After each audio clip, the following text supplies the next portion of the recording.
In today's Advent episode, we're continuing yesterday's subject by looking at the target book range. In this case, Malcolm Huck's The Doomsday Weapon, which is a novelisation of his story Colony in Space, which is a great example of what the target book range could be.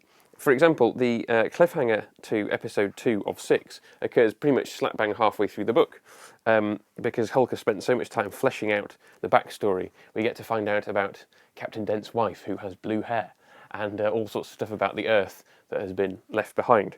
And then, I think because he ran the word limit, the rest of it is a little bit rushed, packing in those episodes. What I want to do is to look at chapter 19, which begins thus. John Ash lay in bed, trying to read in order to calm his troubled mind. He had brought 2 books with him from Earth. One was on agriculture, from the days before all Earth's food was taken from the seas. The other was a copy of something written thousands of years ago, and was largely about someone called God. It was this second book he now tried to read, not because he really understood it, but because the strange language fascinated him.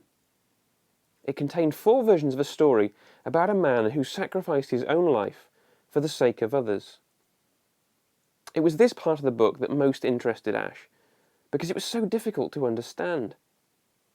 Why, he asked himself, should anyone willingly give his own life for other people?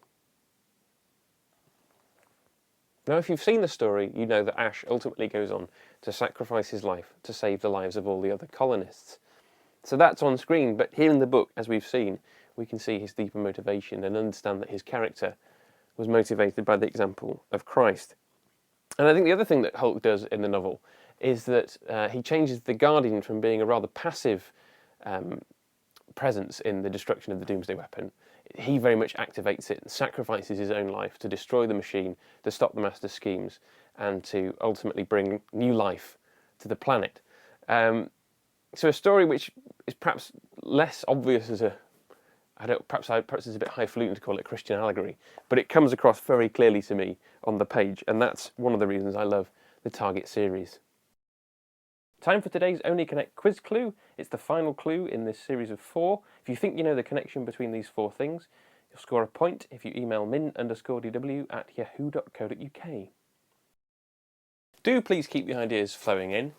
Use the hashtag TMDWP, just @ me on Twitter, or of course there's the email address min_dw@yahoo.co.uk.